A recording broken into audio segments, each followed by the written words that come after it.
Okay, cool. Wow, I feel like I'm on the spot now. Good evening and welcome to Control Camp. We're a community built for and by independent artists. I'm one of your co-hosts, Raj. Joining me are my co-host, Eric Campbell. I believe Steph Fink will be with us here shortly. But thank you for joining us. We host rooms every Wednesday at 8 p.m. Eastern Standard Time, where we interview industry guests and talk about how you can get your music into TV and film. So get to know more about us and all the resources we have available over at controlcamp.com. And if you haven't already, be sure to tap the greenhouse at the top and follow our club so you'll be notified for every new room that we host. With that said, today's camp discussion will be it'll be a ask us anything. It's something kind of a newer installment we've been bringing to the camp. So we'll be talking about production, recording, and mixing. Something I'm actually really excited about.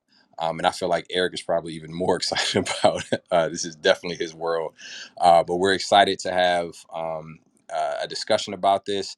And before we get started, we just ask that if you believe that this topic would be something that would be, really beneficial, go ahead and ping a few artists. You can tap the plus icon at the bottom right of your screen.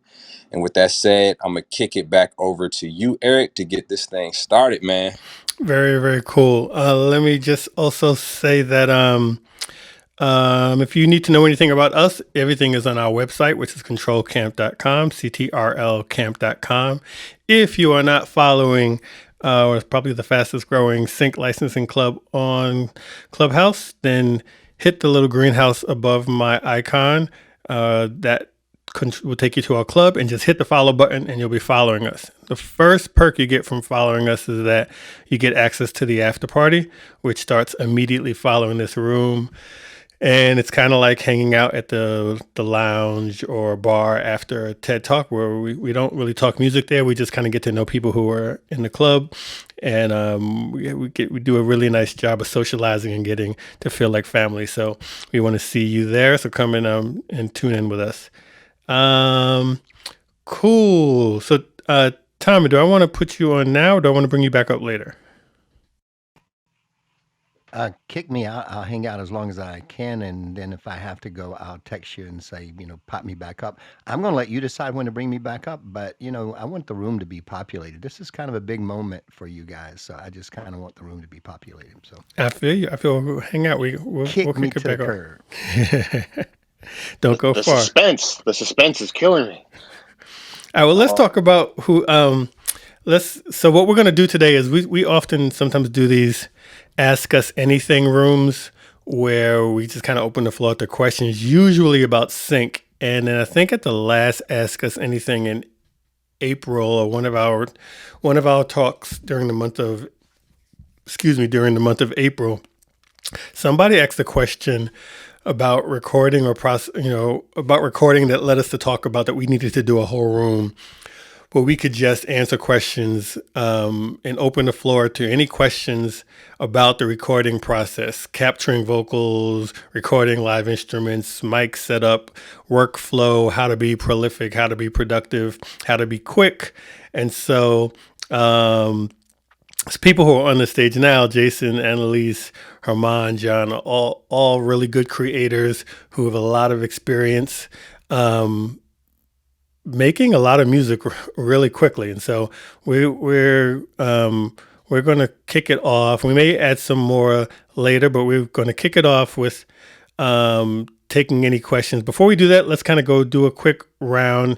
Almost every single one of you have been on the stage, but let's do a quick 30-second introduction of who you are, just for the audience, starting with Jason. hey, what's up, everybody? Thanks for having me, you guys. So yeah, I've been on here before, but if you haven't heard me, Jason Gleed. I'm originally from Canada.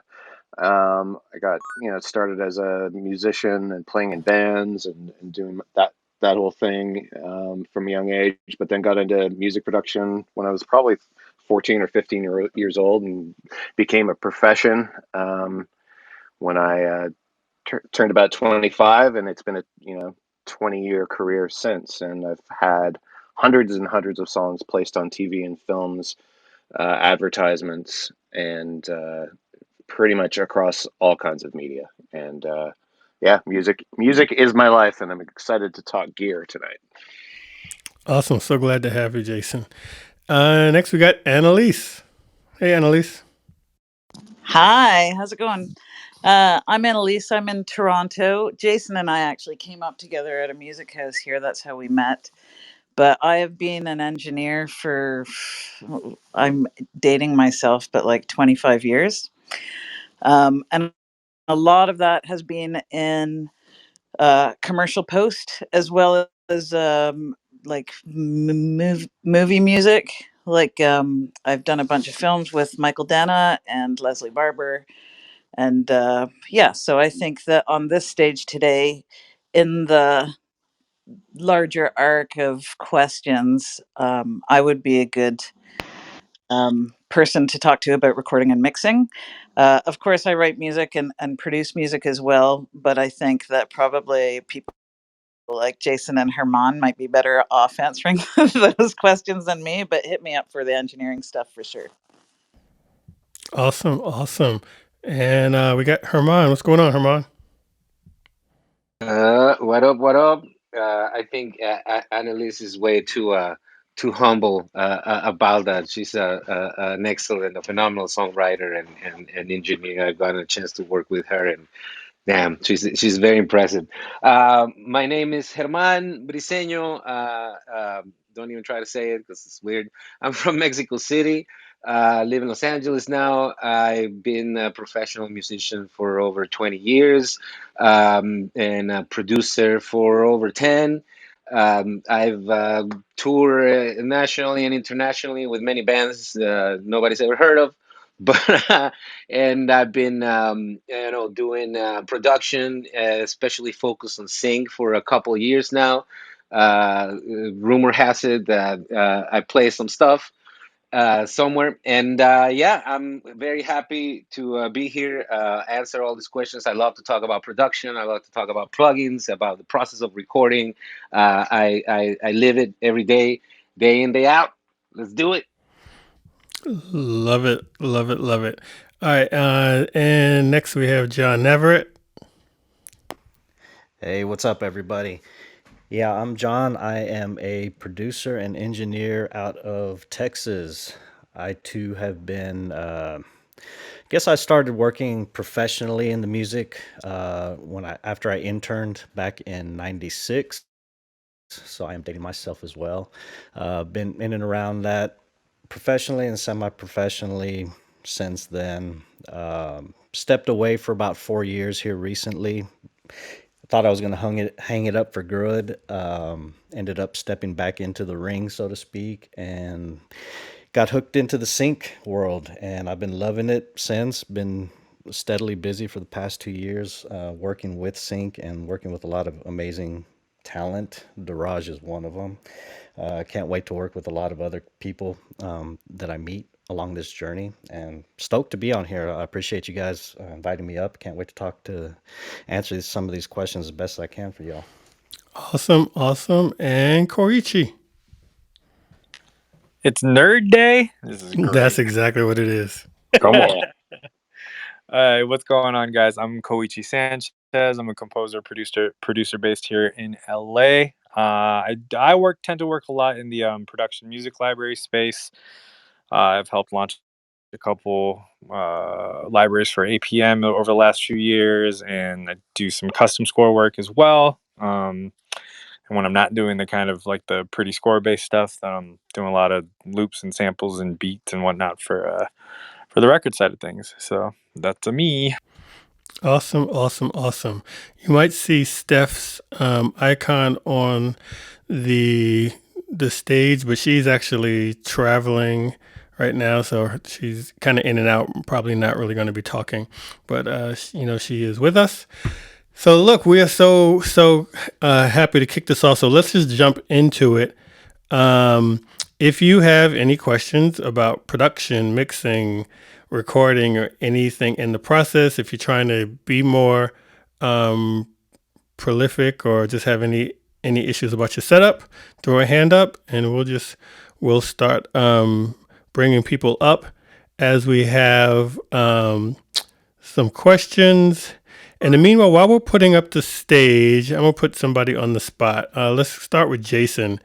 Um, Jason, since I've been working with you, very just always blown away one by how fast you are, how thorough your ideas are, and how you're able to pull them quickly. If you were giving someone advice in terms of how to get prolific, how to get like what is there something? Let me focus this question. Is there something that you would attribute to where you would say this is one of the reasons or one of the main things that got me as fast as I am? What kind of advice would you give someone? Don't sleep. Wait till you're older to sleep. No, really though, it was I was obsessed with all types of music and just whatever I could get my hands on, I wanted to produce. And I was lucky enough to fall into a group of people who started actually feeding me work. And I got started in ads. And working in advertising, it's extremely, extremely fast paced, and you're constantly creating various types of music. And so, if you're not in a situation where you can be fed actual work or, interning, if you're just starting, interning is a great way to start practicing. It's just practice, practice, it's the same old story, practice and hard, hard work. And eventually it pays off. I mean, for me, um, it eventually just becomes second nature, but it was a lot of hard work. It didn't, it, I was naturally musical, but the production and learning the sounds and constantly, I'm still learning. Today I was watching YouTube videos on modern vocal production techniques, just always wanting to learn, always learning. And that's pretty much it. Hey, Jason, something you just touched on there, Eric, if it's okay if I Of add on, course. Jason. Um, because I'm a lifetime engineer, but newer to like doing a ton of co-writes. The thing that I notice a lot about you and other writers like Herman, who I've recently worked with too, is that you know your sample library so well. Like I think the thing that sometimes slow me down is you have hear an idea in your head and you don't entirely know how to get there fast enough. But when you are like to what you're saying, it's a lot of work, but learning all of your sample libraries, having a familiarity with how to get where you need to be because you know what you have, that would be a good ad, I think. Yeah, totally. I'll just add, just to jump off that, with the advent of Splice and the endless supply of music libraries, I've actually personally found it overwhelming. I just upgraded my system and intentionally I've cut my system down to just one or two like synths that I use a lot and a lot of libraries that I know I love, and try to, so that there isn't like this, I get, I don't know, very overwhelmed with choice. So that's just a personal preference that I've made lately, and it's a bit of a challenge to myself to not have this like massive endless library. I know where the things are that I love, and that helps the workflow for sure. Yeah, I've done something similar. I've especially within the last 6 months, I have like two or three go-to synths, and then I have Splice where I get a lot of my sounds, and if I use loops from there, I'll chop them up and make them or recognize unrecognizable, but it's part of my flow. So I know it's a great interface, so I can easily grab a sound, find a kick drum, find a snare, and I no longer have like 1,000 snares on my hard drive or 1,000 kick drums. I have like a couple of drum kits with like 5 kicks, 5 snares that I probably reevaluate every 6 months just to make sure they're modern. And then I have a few synths, and then I know where to go really quickly to get whatever I'm looking for. Has helped immensely. All right, let's jump. First question, Nathan, you're up. What's going on? Sweet. Thanks for taking my question, guys. I have been working with Logic Pro for about a year now, just learning how to produce. And I've been navigating the wonderful world of buses and sends and auxiliaries and whatnot. I'm really getting stuck or confused about like the difference or navigating levels for the send and levels of the aux track. Is there like a sort of industry standard? Is it really just like by your ear. I've been mostly doing kind of like aux tracks for like reverb, but like I'm really confused on the process of like knowing what level the send should be and the track should be. I'm curious if any of you all have any advice around that. I can take this. I work with buses like a lot. Hmm. I'm in love with them, and I mean, I think obviously if you're using it for reverb or any kind of effect like that, reverb delay, any kind of modulation, then the level that you send is really based to taste. Now, I know it's kind of confusing because you get two levels, right? The level that you send and then the actual fader of the auxiliary. So it's not really that important when it comes to that. I feel like if you're going to use parallel compression, for instance, I always tend to just send at zero, so you get the actual compressor to activate, when it comes to your send. But there's no really hard thing about it. At the end, you just kind of have to follow your ears, and if it sounds good, it sounds good. The important thing is that you are aware of not exceeding the levels in your compressors or in any way. Like, try to, without clipping as much as possible. Got it. So in terms of like the aux fader, just having it at zero and then kind of more focusing in on the send to taste or to ear rather. Yeah, you can do both too. Like, I mean, as the mix progresses, I end up finding myself like that. Send the auxiliary. The send is at a certain level, and then if it's too much, I just bring down the auxiliary. If all of a sudden I got too much reverb, because sometimes what I do is automate the send. You automate the send to get this swelling reverbs on the vocals or whatever, but you can adjust kind of like the overall volume from the auxiliary. So feel free to mess with them, because there's really no, you develop your own workflow that for other people might be wrong or weird, but if it works for you and it gives you results, that's what it's at. Cool. Awesome. And just Thank you. and just to add to that, just as a quick tech side note, some plugins when you add them to an auxiliary send don't default to 100% wet. So make sure, because then you don't want to get any dry signal into your send buses. So double check your plugins, whether it's delay, reverb, whatever, and make sure they're set to 0% dry, 100% wet. Got it. Cool. That's helpful. Quadruple that on Jason's thing. I was gonna say the same thing, and I was like, "Oh, someone's probably gonna beat me to it." But it's that, because even me, whenever I get new plugins, sometimes I'll forget that, and I'm like, "Why is this?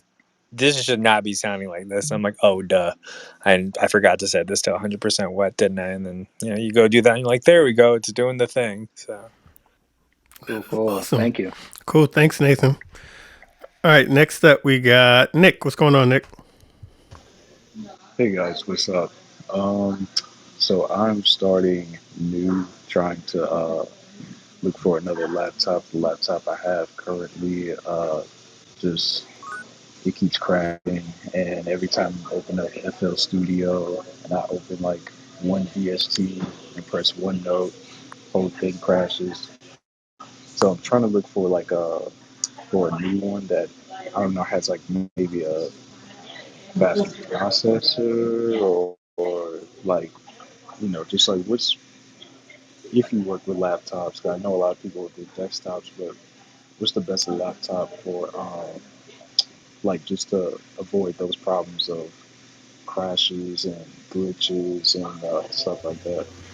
Well, you said just to be specific. You said you're working in FL Studio, and then you normally use what you normally have, like a Windows-based laptop. Yes, it's at HP. HBR. So, anybody wants going to speak to maybe some ideal Windows specs that he should consider?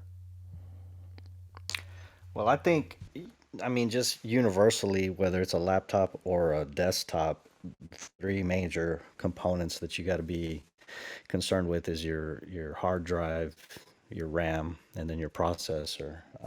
All those are going to contribute to the glitching and the crashes.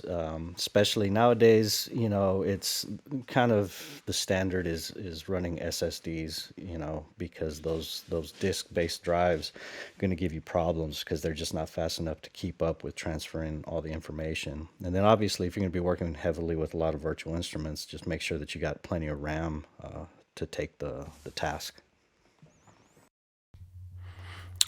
Go ahead, Jason. Yeah, and I actually worked in Windows for a long, long time, and I think they're still around. A company that well, for my laptop, I found Asus, for price and for stability were really good.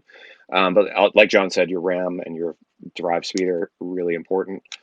Um, PC Audio Labs is where I used to buy my Windows equipment, and they target musician and audio production. So you might want to check out. They have a laptop that they've been selling for a while, and their stuff was always solid for me. So maybe check that out. Cool. Thanks for your question, Nick. All right, next we got Dave. Hey, thanks, guys and gals. My name's Dave. I'm a plug-in aholic. Am I in the right place? Not to get help, but Yeah. My question is about audio signal flow when mastering stems. I've talked to various engineers. They all do it slightly different, but it doesn't make well, some of them do it the way I'm going to describe, which is the template I'm setting up. So you deliver a main mix that's been mastered and then the stems to go with. You want the stems to have the same mastered sound, but you can't print the stems separately with audio going straight through to the mix bus or master bus. So I'm setting my template up, and I just want to see what others here do and tell me if I'm wrong. I'm going to sidechain either all the audio tracks or each of the stems to the limiter and compressor, whatever I have on the master bus, and then print those stems separately. That way, the limiter and compressor are reacting to everything, and it can all come back together for any editor that's working with it. Any thoughts, insights, wisdom? what DAW are you working with, Dave? I'm in Pro Tools. Pro Tools. I Yeah, can start on this one if you want. So the what you're describing is very common, is to have all of your submixes have the same processing. There's a lot right, of schools of thought on it. Like a lot of people actually like to print all their, I guess if it's for mastering. See, for in engineers, when you go back for revising stuff, what we would usually do before mastering is print all those submixes and stems without the master mix processing on it, like the full mix bus processing on it. right. And then bring whenever we had to go back to that session, bring up those stems with a new master mix bus with that processing. But what you're talking about is for going to mastering, so you want everything to have that processing on it, right? Correct. Yeah, that's where my thought is at because the files I might deliver would be the final files for the end user. And are you talking about music or are you talking about film? Music. Yeah. So what you're doing, I think, makes sense. I mean, the other thing too, I know it. If you just ran each of your sub mixes through the master mix bus, like soloed, and it's hitting that master mix bus, but obviously it's hitting it differently because it doesn't have all the other stuff with it.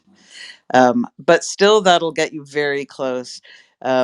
When I am being lazy, I will often do that, like run all the submixes through the master mix processing, knowing that it'll be slightly different, and then load those all of my stem mixes into a new session and just A B back with my mix and make sure that nothing is terribly off. But what you are explaining is actually probably the most accurate way to do it. Well, I don't want to be perfect all the time. I think I'll go with the lazy way. I kind of like that idea. Well, the lazy way, to be honest, like there's something about, because everything is hitting those your master mix bus slightly differently. Right. It's actually bringing up the level. Like usually you've got some sort of limiter on it, so I find that I actually like the sound of the new air quote mix better when I put all those stems back together. You know. Right. Yeah. Got it. Awesome. Thank you. Very, very cool. Thank you, Dave. Let me just say for the room that we do not, there is no minimum or basic level of question. If somebody has, if there's a world class engineer who has serious questions about signal chain or any type of processing thing, don't let that stop you. If you just have a question like, what's the best tripod, or how do I hold my microphone, or there's no simple question. We're here to take any questions you have. So don't let if one's question is sophisticated, don't let that stop you.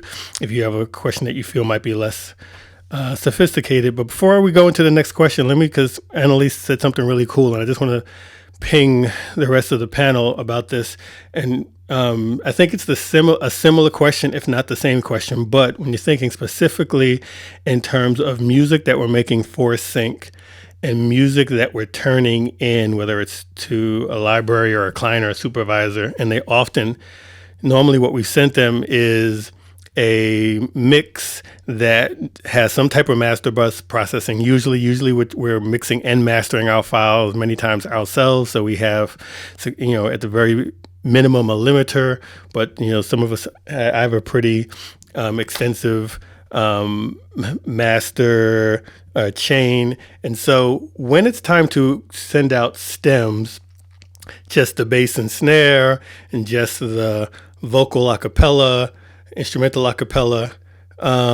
Is everyone running each of those stems through the same master bus chain? Are you leaving them unmastered?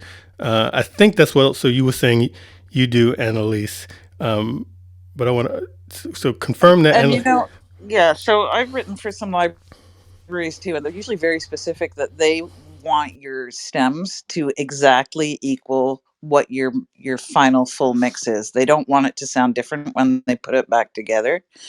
Um, yeah, so I still will do it the lazy way, where I'm just running those mix outs through my master processing, and then I'll just double check and make sure that the net sound is the same. Like if I have to bump down the bass a little bit or whatever, you know what I mean? Just to So bring you it actually back up. put But them that's into another session, listen to them again, and make sure that it sounds the same as the original. in the case of writing for library, yes, because you'll probably, like, a lot of library stuff I've written is always 10 songs to the record, like the library record that I'm writing. So it's worth it to throw everything in a new session and just double check it. Also for time and for mistakes, and just double check all your work. That is great. Koichi, Sam, any thoughts on that? Only Koichi first. Yeah, I mean, I might be on the minority side. I know from my library records, everything actually usually gets sent to some level of mastering, or at least the mastering portion will be taken. Like it'll be a separate process from us, whether it's going actually through like a mastering engineer, or I know with one of the libraries I just did, they decided like we're just gonna do like an on the spot master for whatever it is that the project's going to be when the client takes it out. So my guess is that's just going to be like an ozone or something like that at the end of the day. But all our stems have to actually be prepped sans two bus processing. So, but outside of that, I mean, same as Annalise, like everything has to line up. For that reason, I can't, like, normally I work with a mixing engineer who's a hybrid guy. So meaning that like there's a combination of plugins in the box, and then there's a bunch of outboard gear that's used too, which is a lot of fun and great for records. But in the context of libraries, because oftentimes, whether it's revisions or in this case, there's no way to actually do a clean stem split where it's a 100% like one for one match. And I might have a slightly more vocal client about this, but I literally got a call back and they're like, these stems aren't matching up to the master. They're close, but they're not one to one. And I'm just like, son of a. So we had to redo like a mix on a record before. So sometimes stuff like that will also kind of change up what the post production side of it might end up being. And even though, again, like I said, if it was a record, I'd be like, no, we're absolutely doing this way. In the context of library, I'm like, I'm proud of this stuff, but I'm also not going to lose sleep on the fact that I'm not getting the coolest possible iron hitting the signal. Then off we go. Like, let me find a guy who can just kind of automate this process really easily, and then get the job done. So. That is great. Sam, any different perspective? No, like I concur. I think there's a lot of great great information here. And I've been doing more and more mastering in the last 5 or 6 years, and for sync. Most of my stuff is going out to either supervisors or libraries or agencies that are repping stuff. I will say I am doing more and more STEM mastering over here, gosh, than ever, and which is kind of ironic because who I learned mastering from was a guy here in Southern California named, this is kind of a throwback, I don't even know if he's doing mastering anymore, but his name is John Vestman. And he would kind of say, I am the creator of STEM mastering. He goes way back, and was kind of maybe one of the, in fact, there was a Mix magazine article on him that said, this is the guy who came up with STEM mastering. No one wanted to touch, stems. And he started kind of inventing new ways and taking this on, and figuring out, because he was all analog. So he actually had one of the first summing mixers, like first summing device, so that he could still stay all analog in his process of mastering. So anyways, that's the guy that I kind of learned from many years ago. And then it wasn't really a big thing for a while. It was almost looked down on. STEM mastering was almost frowned on, I'd say for decades. They would say, oh, that's not mastering and that's not like how you do it. And now it seems like it's come back around as being more accepted. And maybe because of like what we're talking about here is libraries, wanting all these pieces and the total to sum to what the main, like final product is. But no, I think this is great stuff. I'm mastering a little bit in the box and a little bit outside of the box. I have a SSL Fusion, which I love. Oh my gosh. And that you can't get with plugins. Sorry, but amazing piece of technology. But yeah, I agree. And I agree to the lazy side of things too, of like, to me, if I can bring all the stems in and I listen to it and I'm like, A, B it back to the master. And I don't, if your ear can't hear anything, I don't think an editor who's cutting to TV or film or an ad or whatever, I don't think they're going to be able to hear those things either. So I don't get the picky client that's like nitpicking, like Kochi just said. I'm like, this is all going to come out in the wash when it's on the big screen or on a commercial anyway. So, Oh, trust Right. me, I rolled as well, but I'm like, I need that check to clear, so I'm like, all right, cool. exactly. Be Yep. right Yep. back. Let me go make Yeah. a call. No, That's that's funny it. that you know John because I'm from Orange County, so I've Oh, been to his room oh, a nice. long time ago. I hope someone kept that place going. Because do you have any of the Nautilus gear? That was his thing at the Yeah, time, that's right? what I have. So Yep. I have the very Nautilus cool. mastering summing mixer here in the studio. Yep. Very cool. Very cool. Yeah. Appreciate that. All right. Kristen, aka Motor Girl. What's going on? Hey guys, Eric and Draj, thank you so much for this room as usual. There's just an amazing panel today. Thank you so much for your time. Actually, I'm really interested in vocal chains. It seems like people, so I write dance pop, and it seems like a lot of people have different vocal chains. There's not a standard, is that correct? No standard. No Uh, standard. when you're talking about vocal chain, are you talking about your record chain or your mix change? Um, the mix. So do you tune it for? I think it's the mix. The tune it first. Do you do de-esser? What is what's the chain? Um, I feel like everyone can speak to this one, so I'll let someone I else know. take it. And we'll all have different I was answers about to say. probably. Yeah, sure. Yeah. Well, Annalise, tell Mine. them. Oh, go ahead, Jason. Go Sorry. ahead, Go ahead, Jason. Annalise. Oh, do I What? can, yeah, sure. So I'm a purist engineer, so it'll be interesting to hear my thoughts against music producers. So yeah, the record chain for me, I'm also a bit of a guerrilla recordist. Like some people will argue to just get your mic clean into your DAW. But I generally actually use an outboard compressor on the way in and just commit to it because that's the kind of girl I am. And then once vocals are recorded, sometimes I have to like throw a compressor on it just to get it up over the mix, but I'll generally do all the tuning first before getting to the mix just because I can't stand to listen to my own out of tune vocals. Um, and then we can talk about the mix vocal chain after everyone else weighs in on their record chain. Jason, and then I saw Ivan flashing. Let's get Jason first. Sure. Yeah, my I've really pared down my record chain. I've been using one mic, an AKG 414 for like 20 years now.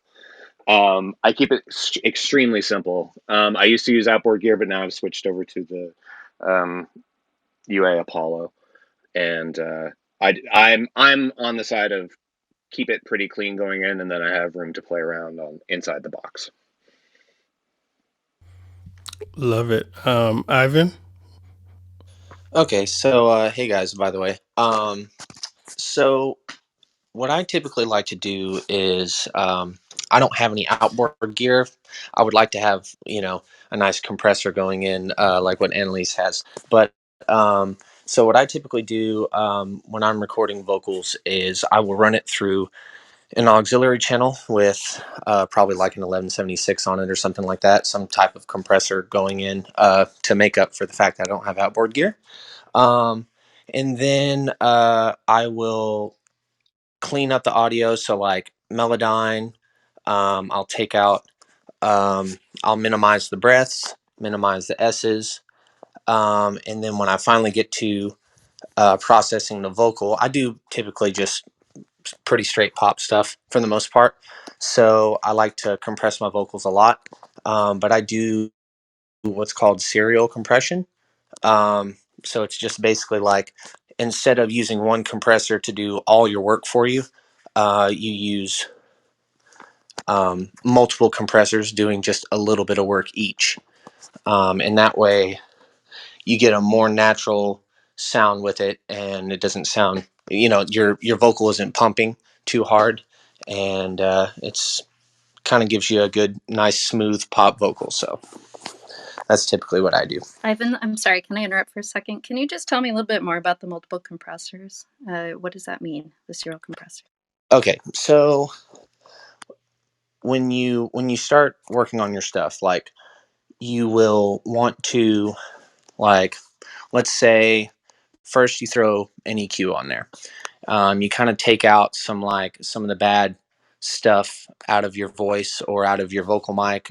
The non the frequencies that aren't good to hear, and then you put a compressor on it, and you compress it like ever so slightly, a couple dB gain reduction, 3 dB gain reduction, very small. And then you would put another compressor on it. Now, there's the settings are different on each one. I would probably do like one compressor set at like a 20-to-1 ratio, just hitting your really, really loud parts, just a couple dB. And then you have another one that's probably set to like 3-to-1, 4-to-1, catching everything else. So that's a good start, at least. A lot of people like to use like an 1176 compressor into an LA2A. That's a pretty common combination.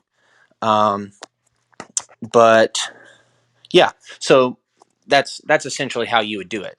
And you can, I mean, my vocal chain is pretty crazy. I end up probably using about 4 compressors, all doing just a couple dB of compression, so that it ends up a nice smooth vocal at the end. Awesome. Thank you. I'm gonna second Ivan on that one. To be very specific about vocal chain, when you track, if you're doing the universal audio stuff, or if you have outboard gear, it's usually very typical to just go into a compressor. The Manly Voxbox is great, the Avalon is great, whether real or emulations. And then on your track, usually your first plugin is the EQ. Then, like Ivan says, 1176, maybe a de-esser after that one, then a 2A after that.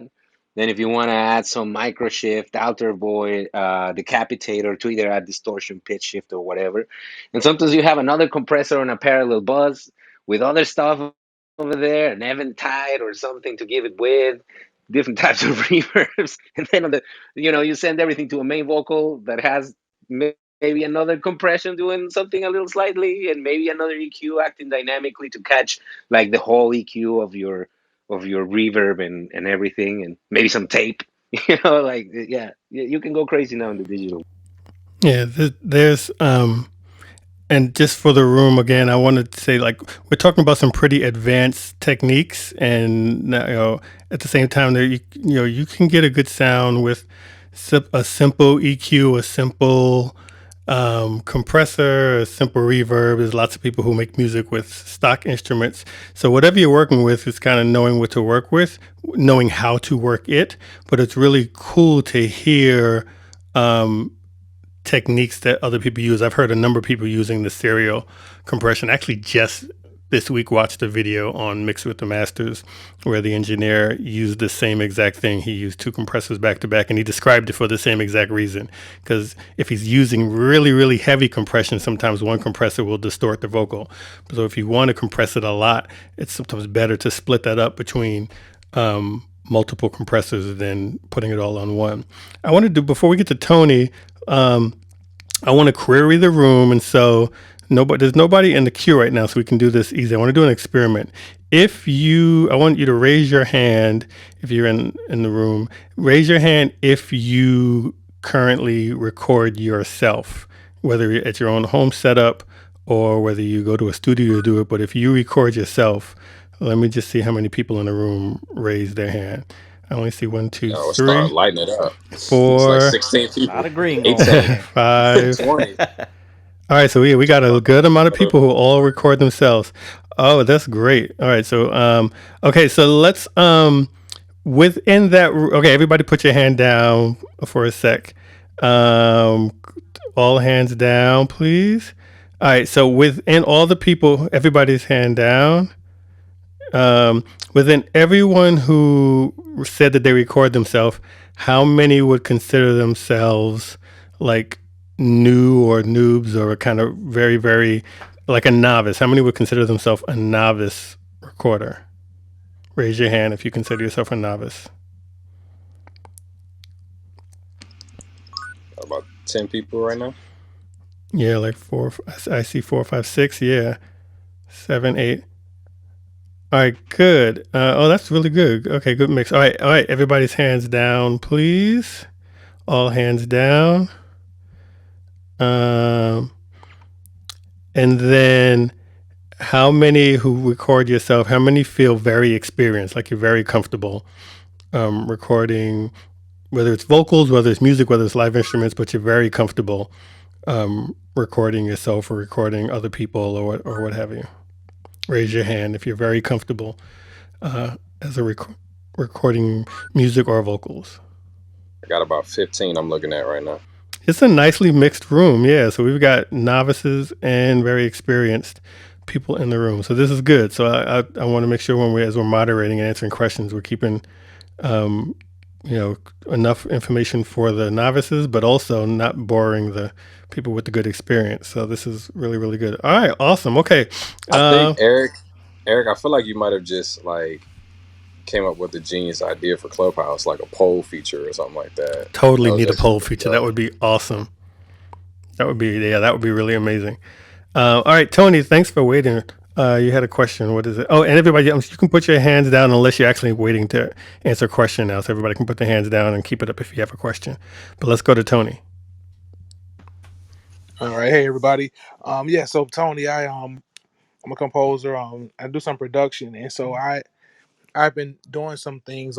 Like I do my own mixes, and I think the mixes come out good as far as like the levels and hearing everything.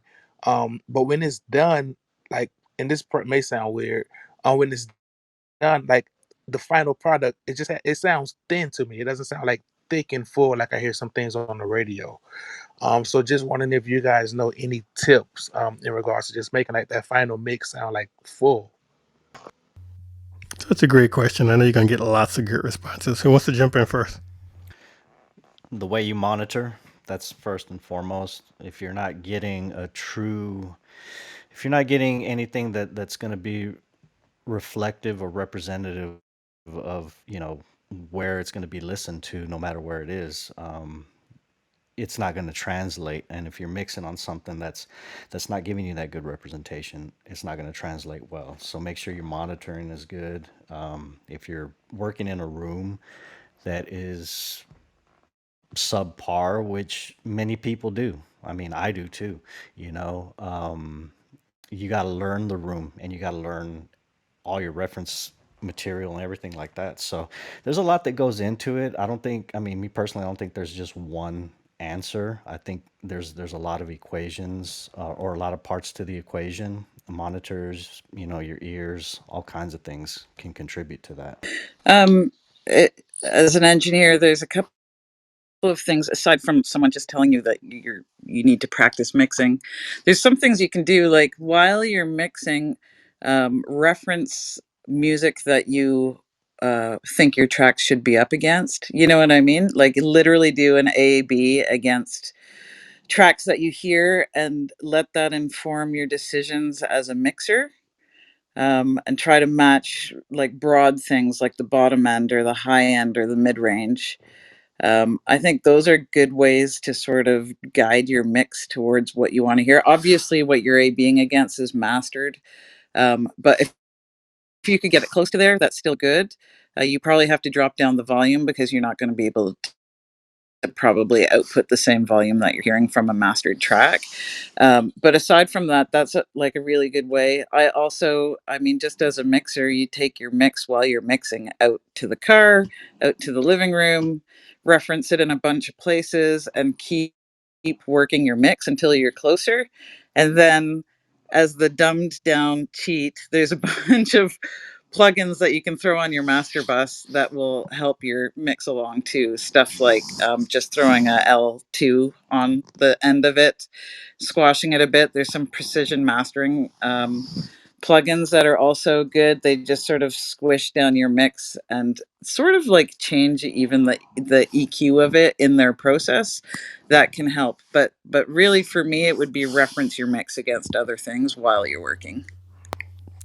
Go ahead, Jason. And And Yeah, then that'll be the last I've been one. lately, as John said, some of us work in rooms that aren't fully treated, and I'm my setup's very modest. So I've actually been leaning on visual mix cues lately. They're a little pricey, but someone mentioned Ozone earlier. So Isotope is a company that makes really. I am obsessed with their plugins. So they're currently on version 9 of Isotope Ozone, and there are two plugins that come with it now called Tonal Balance Control, which gives you a really, you still always have to use your ears. For me, it's always a fight with the low end. For me, that's always where I'm fighting with my mix, is carving out space for low end. It might be different for everyone else. But I find visual references, as well as, the old tried and true, taking it out to your car, taking it to different places, and having a good, good enough monitoring system. But right now I've gotten to a point where even if I'm mixing on like crappy speakers, I can start to visually see where I can get close enough. And then there's another plugin called Insight, but you can use any other loudness meter. You want to make sure your mixes are, you'll see articles about the loudness wars in music, and I don't know too much of the science behind it. All I know is there's a loudness gauge called LUFS, and right now where people seem to be aiming are for about -8 to -9. -8 is getting crazy, but -9 is roughly around where people are netting out, in my opinion. Others might have different opinions, but that's another factor where things might not sound as. yeah, maybe just to add a little bit to the whole thing of getting the mixes to match and stuff. Like a lot of it, yeah, has to do with the room, with the monitoring, with the references. There's actually one plugin by this company called Mastering the Mix. The plugin is called Reference, and I don't think is very expensive. But but it's cool because you can add not only one reference but several references. It'll match the volume to the volume as you're mixing, so that's a good tool. Switching speakers as you're mixing, not mixing on one single set of speakers, actually having like a little Bluetooth speaker where you can A B your reference and your mix and mix on that one for a little bit. I mean, if it sounds good on the little Bluetooth speaker, it's going to sound good on the big ones. And one other tool that I just recently found out, because yeah, the problem with working on small environments and small rooms is that the low end doesn't have a lot of room to travel. Like the low frequencies, are really, wavelength, they're waves that are very long, physically, So there's this thing called it's called Sound ID or Reference ID by SonarWorks. It's a software. It's around $300, and basically it comes with a microphone. You can take a measurement of your room, from where you're sitting and in front of the speakers and all this stuff, and it creates a profile where it turns basically the sound coming out of your speakers into a flat response. Because it kind of creates a whole profile of your room, because different rooms are going to have different ways of reacting. Sometimes the low frequencies will dip at a certain frequency, will blow at a certain frequency. So that's a very good tool to kind of maybe even out your listening environment. I just started using it, and I like it. I approve. But yeah, Awesome, those are awesome. some cool. Hope that helped, Tony. It was very Yeah, good, dope info. I appreciate it. really good question. Okay, before we do the reset, I saw Tommy in the room. Where did he go? Oh, there. Do you see Tommy, Jared? No, I'm looking for him. I told him we are gonna pop Yeah, back in at actually, I just nine, saw but him. Will you do? If you want to do the reset, and then I'll pull him up once he shows up. okay, awesome, got it. Yes, so welcome everybody. We are Control Camp. We thank you for joining us. We've been having a really, really great conversation. And just a little introduction for those who may not know us. We are Control Camp, a community built for and by independent artists. I'm one of your hosts, Daraz. Joining me are my co-hosts, Eric Campbell and Steph Fink, who's actually absent at the moment, but she is usually here with us. We're holding it down in her absence. But we thank you for joining us. We host rooms every Wednesday at 8 p.m. Eastern Standard, where we interview industry guests and talk about how you can get your music into TV and film. In addition to our weekly Wednesday rooms, we have bi-weekly Saturday rooms at 4 p.m. Eastern Standard, and we do that, like I said, every other Saturday. So I think we did one. We did one last week, right? This past weekend, right, Eric? Yep, we just did one. Yep. So we're off this week, but we're back on next week. So make sure you tap in with us, and if you haven't already, be sure to tap the green house at the top and follow our club, and that way you'll be notified for every new room that we host. And also we want to invite you to hang out with us after this room. This room goes for about 2 hours. We started at the top of the hour, and we'll end around 10 p.m. Eastern Standard Time. But after that, we like to go into the after party, what we call it.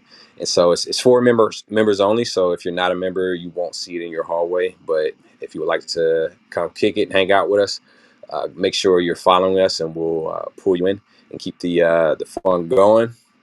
And before we get started and continue with this talk, we want to just remind you all that this has just been a great and an engaging conversation for you. Feel like there's somebody that might benefit. Go ahead and ping a few artists who you think might, get some and gain some knowledge from this particular topic. We have a really, really diverse group of composers, producers, engineers on the stage, and as you can see, we've been going in, we've been nerding out up here. So yeah. So with that said, I'm gonna see we got Tommy on. So before we jump in, we wanted to give Tommy the floor. He has some exciting news. What's up, Tom? Man, it is exciting news. What's up with you guys? I think just listen, everybody. I'm ready to go in the vocal chain and do my whole record. I'm not an artist, but I think y'all can pull it off pretty easily. We got you, Tommy. No, we know that world really, really well. I just wanted to come and give you some love in this room. obviously, a lot of you guys see me in here often. There's a reason. I'm big fans and friends with Daraj and Eric and Steph. And you get in this sync business and you're hoping that, at some point you can break through that whole shield of all these supervisors where you build relationships and there's so many different ways that you can come in.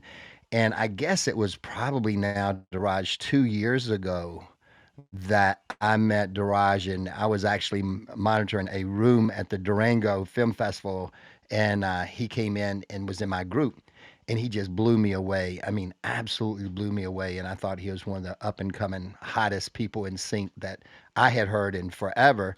And it seems like that's going to be the path. He's obviously having his success. Well, this year, Durango, as of June the 10th through the 12th, in Ventura, California, they're going to do their film festival. I think that right now they've got around 40 supervisors from NBC, Viacom, Netflix, Google, you name it. And all those people are going to be able to hear us all do our music. And there's a bunch of people, even in this room, going out there. I think Eric's going, I'm going. But they also hold a songwriters contest where you have to turn in your best placement chance. And it's very, very competitive. I mean, it's some of the best people in sync that's going to put those, placement opportunities out there. And I was blessed enough to be a judge this year. And I listened to, a ton of amazing songs. I mean, amazing songs. Motor Girl down there actually had a very, very great song as well. So as I'm listening to all these songs, next thing I know, this name comes up and I go, I know this song and I know this guy. So he better be bringing it because it's going to look really, really, really bad on me if this is the dude that wins this thing. And so I'm here to announce, and some of you have already seen on social media, but the winner of this year's Durango film placement, as far as having the best song of the year, happens to be. Yeah.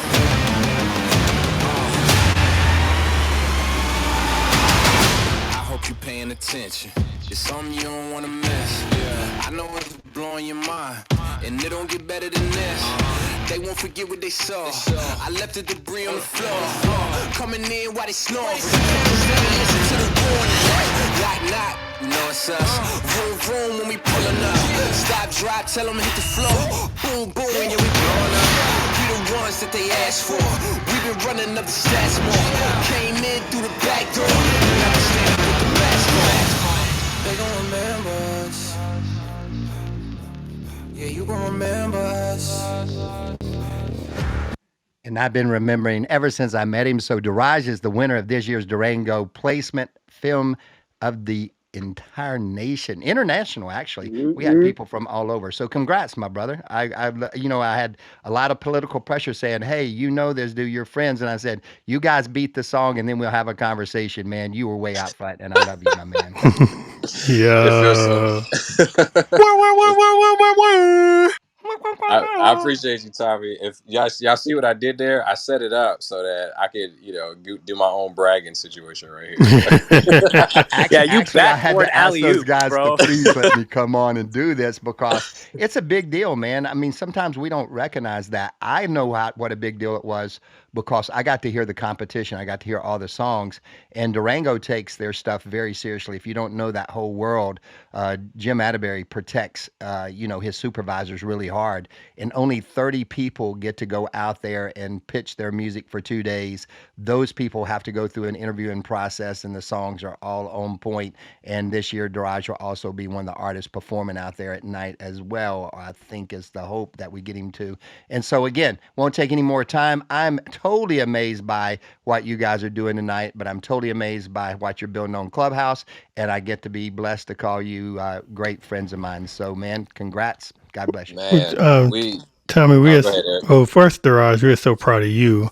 It's just awesome, and I'm actually excited. I'm going to be able to. This will be my first time watching you perform, so I'm really excited about seeing that in person. But Tommy, you've been fronting this whole time with the setup that could play the dope music, and been leaving me to do all the DJing on the listening sessions every week, not knowing that you got a setup right at home. No, man, I was jealous, man. It's all about leadership. You know, you guys, I always learn in life, you find somebody doing something amazing, doing it great, and you don't try to do it yourself. You just go, hey, how are they doing all that? So you guys know my boy Andrew. So Andrew was in town with Ellie, and we were doing her whole business plan. And I said, man, listen to how these guys sound. We don't sound like that. And so he hooked up this whole ecosystem for me to be able to do this live now. So hey, I can play music. I love it. I love it. I love it. We're about to put you to work. That's dope. Would send me back to where I belong because I know nothing about how to mix a vocal other than my golden ears, which can tell you if I like it or not. So they get to hear every day going, man, oh no, something doesn't sound right. What are you hearing? I don't know, man, but something doesn't sound right. Don't you hate when that's the instruction you get? It's like, I don't know, man, just something's not right about the mix. Something not, so if you're going to give your producers any kind of stuff, literally say at like 10 seconds through 15 seconds, I don't like that sin part. It really helps them out. I'm out of here. Be blessed, guys. Thank you, Tommy. It's funny. What Tommy didn't tell you all is how I actually won. Is I promised Tommy that he could be featured on my next record, so he's gonna be spitting some bars on my next trailer EP. So watch out for that. I'm ready for it. Yeah. All right. So as we get into the second half, I want to encourage the people. There were a good amount of people who said they were novices, and we haven't had as many novice questions. So I'm going to encourage I got a the I got a novices to. question, Eric. Yeah, go for it. My bad, and I cut you off on purpose. I always say I don't mean to cut you off. I actually meant to cut you off right there. I appreciate the but honesty. yeah, but no, I actually did. As I was thinking, I was listening to everything, and for me, like as an artist, I record myself. I produce in the past. I do some light mixing and stuff like that, but I always kind of get um, like I ship my stuff off to, people like yourself to, pretty up whatever I'm recording in. And so maybe a good entry level question to kind of kick it off is, you know, for somebody that's just kind of starting out and is trying to get like a good home setup, what would you all recommend for somebody who's just on, I mean, the budgets that we're working with, but something that is, cost effective, but also quality effective, to the end of, cutting some clean vocals and getting it over to the right people to, maybe, bring the most out of it. What would you all, maybe suggest as some, some starting points? I mean, I it's a little bit of a setup question to ask plug-in nerds what like they think the minimum is because we never think there's a minimum. We think, we tend to think that you have to have all the things because we love all the things.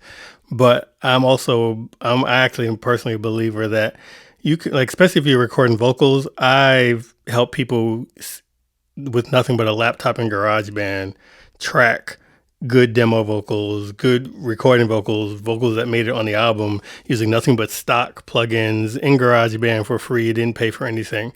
And, some of that is just kind of knowing your presets, knowing what you're using. And so, you know, people, when FL Studio was just Fruity Loops and people were making Grammy winning tracks on it, it made people turn around and say, wait a minute, what can what you can do big things with simple things. And sometimes it's just a matter of knowing the simple thing and not always having everything. I don't have a preamp. I have a microphone that goes right into, well, now I used to have a Focusrite for the longest time. I just had a microphone going right into the Focusrite into the laptop. Now I have this SSL 2 Plus that I like, but I still don't have a preamp that runs into it. And it's never stopped my vocals from getting anywhere. It's never stopped my recordings from getting accepted. I probably do a little more work on the back end mixing wise, but I love it and I know it. So work with what you got is my belief. Yeah, I'll jump on that. And so I'm teaching my 16-year-old stepdaughter how to produce using Logic, and instead of overwhelming her with a bunch of outboard gear and getting into all that, I just wanted her to just create. She's naturally just a great musician, and I didn't want to burden her with a bunch of technical stuff and like figuring out a bunch of third-party plugins and that sort of thing. So I got her Logic and a USB mic, Apogee I don't work for any of these companies, and I feel weird plugging them. But Apogee makes this really cool thing called a hype mic with a built-in compressor, and it takes a lot of guesswork out for her. It kind of you just plug in and kind of go, and she's learning really fast.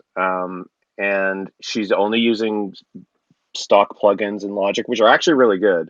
And just by the way, um, the new version of Logic comes with a template that Phineas set up with when he recorded Ocean Eyes for Billie Eilish, and you can go in and see all the stock plugins that he used. I don't know if that's the absolute final he did, but those I showed that to her, and she started getting tons of ideas. And so don't let gear be a barrier at this point. It's not necessary. And just start recording, start learning for vocal chains. Like I was sifting through, even when I want to find a different type of chain for if I get bored of my own vocal chain, I'll just go. Logic has built-in signal chains. If you go into the library section, you can find signal chains for vocals, signal chains for bass, for drums, for everything, and just that's a good way to start to learn what different plugins do, what a compressor does, and you start playing around with it and see how the different settings change with each different preset. So that's my 2 cents. Love it, Herman. I think I work with a lot of clients and people that like don't have absolutely any knowledge other than like maybe to open the DAW, Logic, or GarageBand or whatever and just track, and I think the two basic things, if you don't know anything about this and you just kind of want to track clean good vocals, the two things to watch for is obviously the level that your vocal is going in and the room that you're recording your vocal in. Again, trying to record in as much of a sort of like dead or neutral, not completely dead, but like a room that doesn't have a lot of resonance. And that's very easy to accomplish. Just place your mic so you're singing towards a curtain, or hang big blankets over a door, or sing towards a closet full of clothes, anywhere where your voice is not going to bounce so much and alter the tone of it. So try to deaden your room. And then when you're tracking your vocals, make sure that the little meter on your vocals is not really, if you can keep your vocal between -10 and -20 dBs, and as far as between the lowest and the highest peaks, then I think any engineer would be able to take that vocal and really work with it.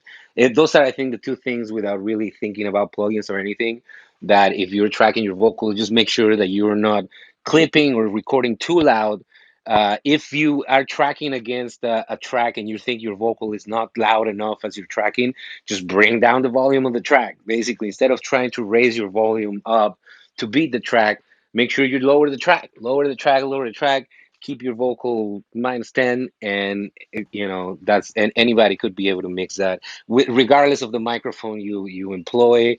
I've done vocals with 57s from clients that have made it into the record, and it's like, all right, so those two things would be my suggestion for tracking clean vocals.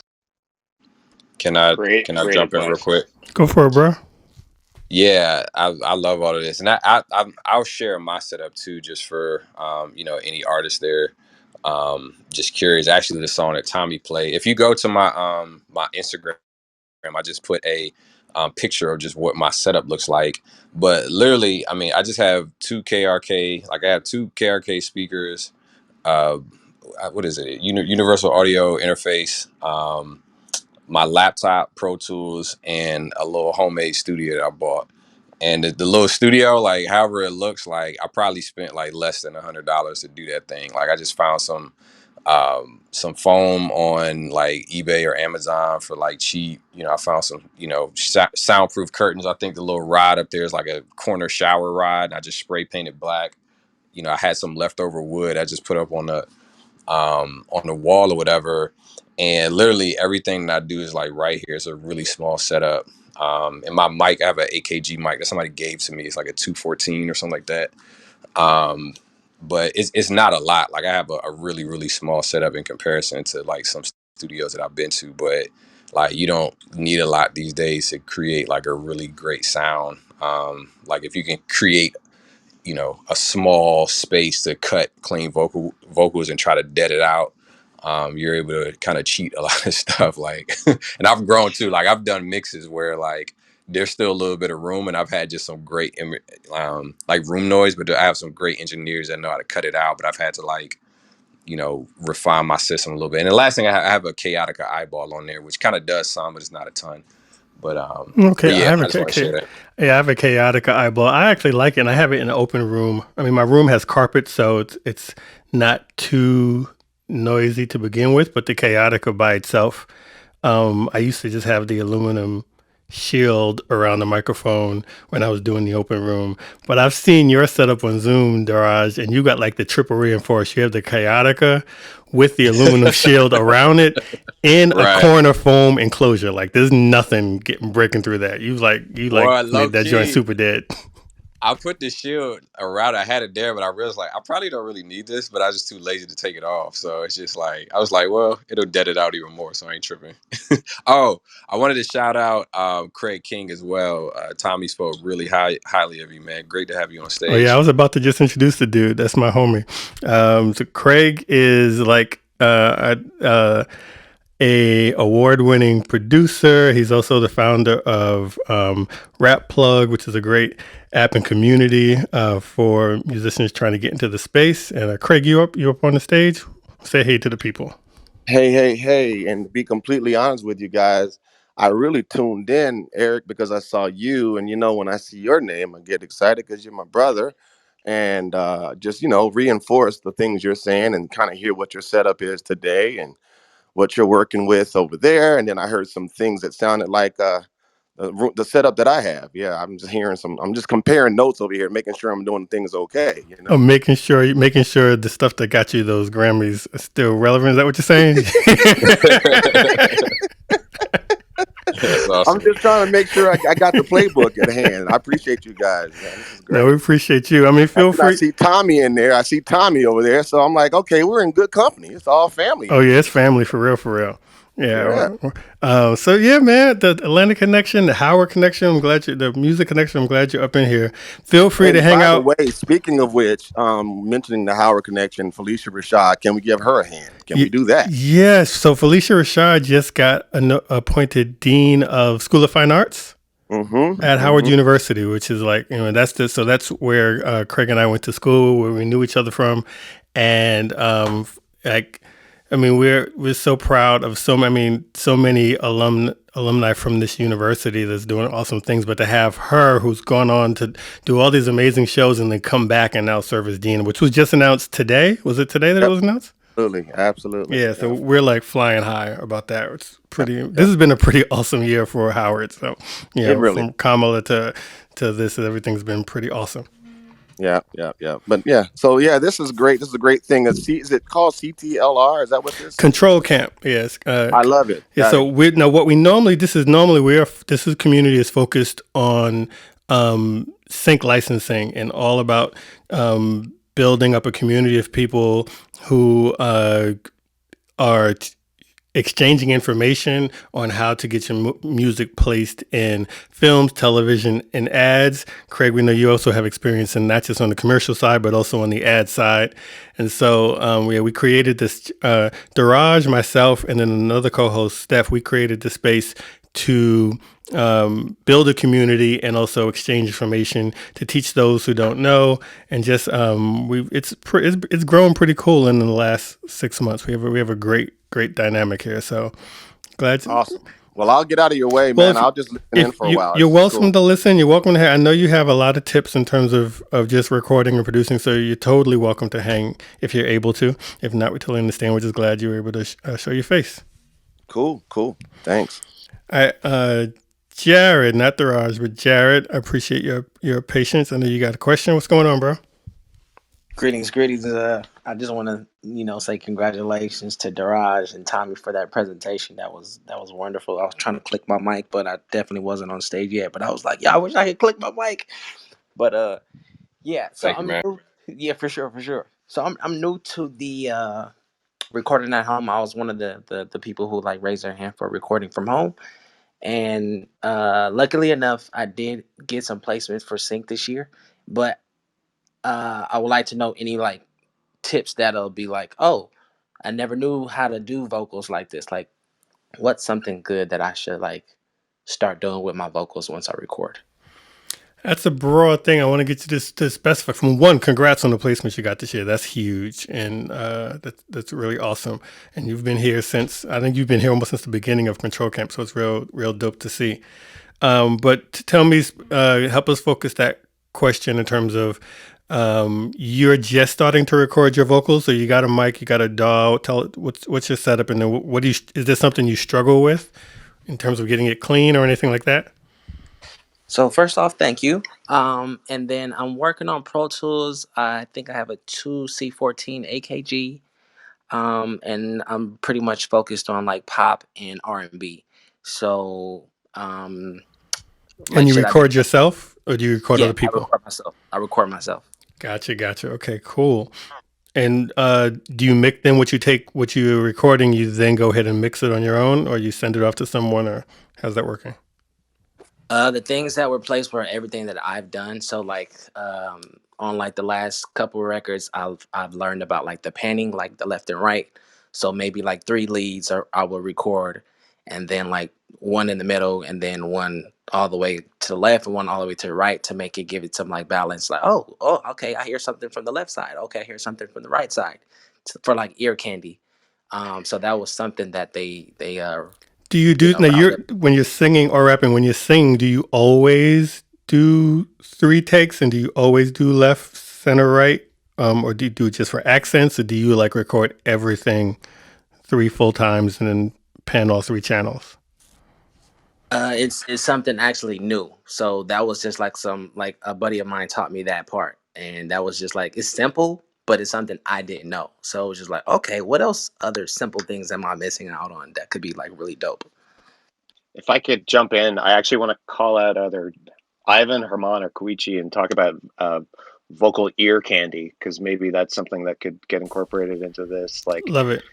yeah, like trends in pop music and hip hop where there's like, you've got your lead vocals and some of them might be tripled, some of them might be single, but the stuff that goes on in the background, the faded out, you know, pitched vocals and how to do that stuff.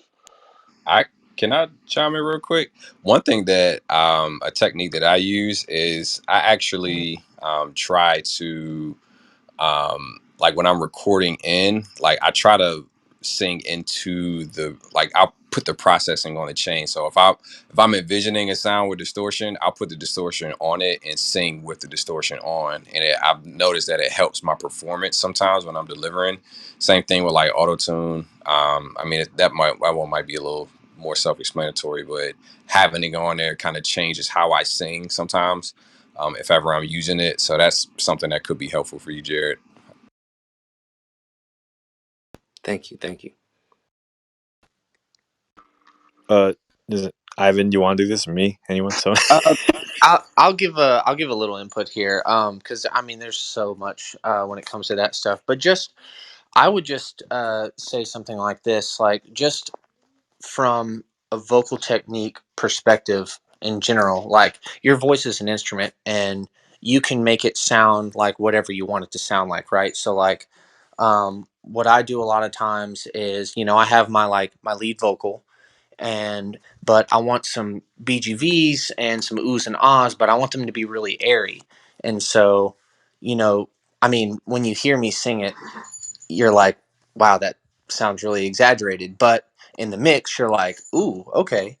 So like there's things like that where, you're using your voice, just taking effects out of it, like you're using your voice to give different colors to the song.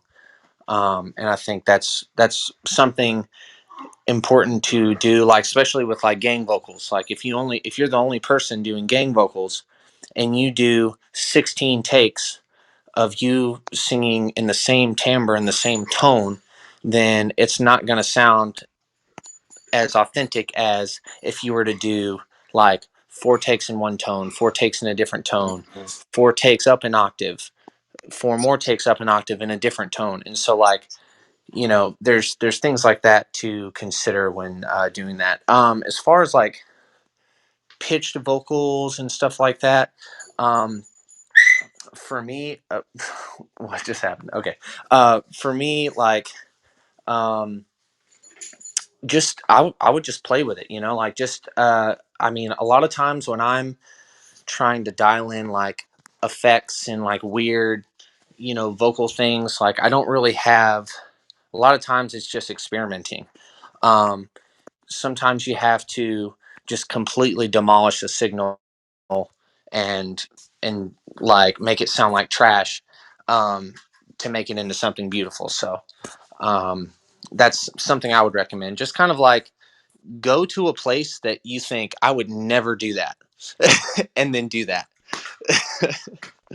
Yeah, and on like a practical level, I mean, well, one major thing to what Ivan was saying, if you're gonna if you like do anything that's gang vocal, there's like a bunch of stack vocals. Everything he said was 100% correct. The only thing I would add to it is you should not be in the same place every time. I feel like that's one that a lot of people Oh, forget. So absolutely.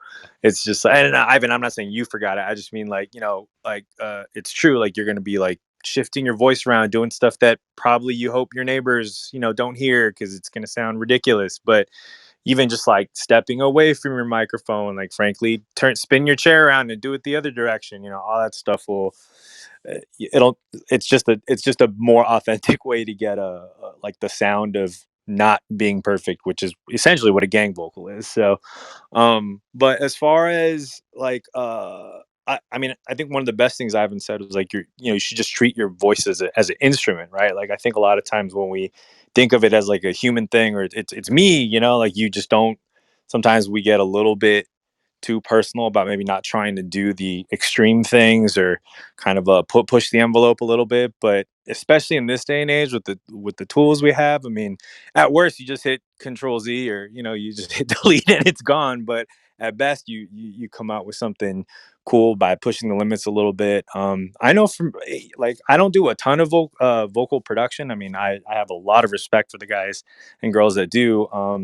And I love to kind of I think Jason mentioned this also, like I'm always wanting to study that kind of stuff, so I'll just hop on to YouTube and look up different Twitch streams of producers I know, or people who I'm like, oh, I didn't realize they produced that track, that vocal trick was cool. Like maybe they'll talk about what it was, and aside from just things that I either know of myself or sound design tricks that I might have come up with, I mean, there's always something new you can pull. And you try it out. Sometimes you think it's dope. Sometimes you try it out and you're like, this is trash. Never mind. Like, I don't like it. Sometimes you try it out and you come up with your own thing, So, just have fun with it. But yeah. Very cool, guys. Thanks for I sharing all that. Let's move. Let's keep moving into these questions, and then we got 30 minutes left, so let's get these two, and then if there aren't other questions, I got some other interesting things I want to shift to. But let's go to Jess. What's up, Jess? Hey guys, can you hear me? I'm outside attempting to exercise. We hear you very well. Cool. Alrighty, it just crackled then. So thanks. This has been awesome. My question is, I guess like so, what I use Logic. Currently, revisiting Pro Tools as well because I was trained in that, and I have. I sometimes record with a C414, but I generally lean on my Shure SM7B. So I have my Shure mic going into the Cloud Lifter. I have Mogami cords going into my Apollo Twin, and then I'm just setting you up so you can understand the question. So then I'll usually track my vocals, make sure that the highest peak isn't really above minus 6 dB, which I think, from what I heard earlier, might be where my problem starts. I'll tune them, bounce in place, and then, oh, and I also go through the Avalon plugin from UAD. And then I'll EQ, compress, use a de-esser, some Valhalla Vintage Verb. The compressor I use is the CLA compressor. So what I'm finding is that my vocals, even though I thought like I would have a really, really low noise floor, after I compress and I put my hand up as like very comfortable recording, which I am, but I would not consider myself a pro. I'm kind of like in between the two questions that you asked, Eric. I'm like in between, but like I wouldn't consider myself above, yeah, above that. But like, yeah, I'm just wondering where this noise is coming from because it's very hissy, and I don't expect that from the mic that I'm using and the setup that I have. And I got the Mogami cords because I thought that they would really deal with any potential interference. Um, so I'm wondering, like, what do you guys? I don't want to use a noise gate because the way that I sing is just a little. I have a little bit of an issue with noise gates. Maybe it's because I haven't really hit the learning curve hard enough. But I'm getting like a little bit of a. It's not sibilance, but it's like that kind of room noise, and it's a little. It's really high frequencies. High frequency?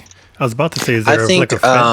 Go ahead, I Ivan. would check some of the compressors that you are using, and maybe check and see if there's like an analog button or knob, because a lot of times they with the analog button or the analog knob, it like adds noise as if you were using the real hardware, which I just absolutely hate. I've never used the analog button at all. um, That's a but great definitely response. check that to see, because sometimes it's like on by default, and you just turn it off and then the hiss is gone. I don't know. And if you have multiple, I mean, almost every plugin these days has some type of analog feature. So if you have multiple, then you're chaining all that noise together. So that's a really, really good point. I was That's also, perfect because that's always the root of my problem when I get done with the mix and you're getting to the end of it, and if you're monitoring low, you don't hear it. It's when you turn it up and then you begin to realize, oh no, now I got to go back and find out where that is and mute all that when when it starts to quiet down. So that's a great response, Ivan. the other Um, thing, I was just going to say and I don't know if this is the problem. If it was, it'd be obvious. If you're recording in a room where you have um, any type of ventilation or AC or anything running, or even a ceiling fan, sometimes it doesn't sound loud to you, but it makes it on to the track, and then compression will magnify that. Yeah, I thought it was the pilot light from our gas fireplace, so I took care of that business, but it's kind of still there because that pilot light, like, is like shh. I'm like, maybe that's it. But yeah, I do have another question, but I'm willing to like wait and then ask it. It's like kind of a mix question, and compression ratios. to Go ahead, add to what you Annalise. just, yes, sorry there, Eric. To add to what everyone's just said about your noise problem, I think the best thing to do would be to remove all all of the elements and then add them back one at a time. Like remove all of your plugins, um, remove everything you can. Just do the process of elimination and see what element of your chain is causing the noise. That would That's a be my great action. Thanks. advice. Yeah. Yeah, I did do that, and I'm gonna do it again. Thank you, Annalise. Like, I did find that the treble with the CLA compressor is where it starts to become more prominent when that's boosted a little too high. Yeah. So And then, maybe I need to go back to the Avalon because I might be doubling up on some frequencies that's just like making like it's not terrible, but it's just like something that's bothered me. And yeah, yeah, for I, sure. I don't know about I think you said, did you say you were in Logic, Jess? Logic, yeah. Yeah, And I then don't. I'm just like Um, kind of revisiting I'm Pro not Tools. sure in Logic if you can, or how this works, but in Ableton, there's a meter between every. You can have a meter between every plugin, and so you're able, if a like an analog or something is causing noise, even when it's not playing, that noise is usually showing on the meter, and so you could actually look at all of your plugins from left to right and see where there's no noise or no signal at all, and then after this vintage compressor, all of a sudden there's a tiny bit of green at the very bottom of it. That's there at all times, and that's how you can a way to debug the problem as well. But I don't Thank know what the you. logic equivalent of that is. Hey Jess, are you referring to the 737 on the UA plugin? Yeah. Yeah, the beauty of that plugin was the what they called the air frequency, the air band. And since it has a compressor in there too, so just make sure that that's not engaged and make sure that that high, up in that 18-20K area is not boosted at all any, because that could be adding to some of that also. You know what? I think I might. is there such a thing as resetting your Apollo Twin X? Because I think it might be hotwired to the Avalon preset before I record. I just realized because like my gauge is yellow on the knob. I think that might be. Fuck it. I'm gonna go to YouTube college tonight. But yeah, I just realized I think I have it like you know how like it mimics the tubes of the Avalon. I think that might be what's going on. Actually, you just kind of jogged my memory a little there. Also, Thank you. The Avalon plugin has a high gain button that might like really raise your Yeah, that's signal. I all. mean, it sounds if you're having a lot of noise floor issue, it's because you're tracking too hot and too compressed. Just bring it down until you Yeah, can hear yeah. it. I'll bring it. And Yeah, I'll bring it down. Yeah, I don't have the high gain on because that was like if a sausage sizzle. It was like it was a bit much. But yeah, awesome. Did you said you had a second question, or do we answer that? I did. So I'm taking a sound engineering course right now, about halfway through, and they said best practice is to never really uh, go above -3 decibel gain reduction. But when I heard someone talking about stems, I'm like, is that suggestion for a mix or is it suggestion for like per track when you're actually tracking? Because I'm starting to wonder now, um, like, is that best practice across the board? Like when you're mixing, or is it also something you would do when you're compressing vocals and other instruments? I think that if you're just learning, you got to understand how how the gear works. And when you're compressing, if you're just getting, 2 to 3 dB gain reduction, that's pretty standard just for a healthy level, right? And a lot of people get a little crazy, which it's fine. I mean, if you're not dealing with outboard gear, these plugins, you're not going to blow anything up. So yeah, you can test it, but that's more so for if you're trying to find a sound. So I think a lot of what they're teaching in these schools and stuff like that is giving you those ratios so that you can kind of start to hear what the difference is. And 2 to 3 dB, you know, if you can pick that out, then you're going to be good to go with all the other stuff that you're going to be learning down the line. If you just start squashing stuff and start pinning the needles, you're not really understanding, what the compressor's doing, and your ears aren't really adjusting to it. So Okay, so to close that question off, I appreciate that, John. And compression is definitely like a weak link for me. So I've been diving in. Does anyone have any recommendations of like online videos or instructors who really break it down in a way that's digestible and easy to apply with a learning curve, of course, to real life application? Um, so I have 2 cents on compressors because I feel like a lot of people don't really understand how compressors work. They just learn about what they sound like. In a very base level, when you're compressing the sound, you're cutting down the peaks above a threshold that you set, and the number 3 to 1, 10 to 1, 20 to 1 is the dB volume at which the stuff that hits that threshold gets compressed down.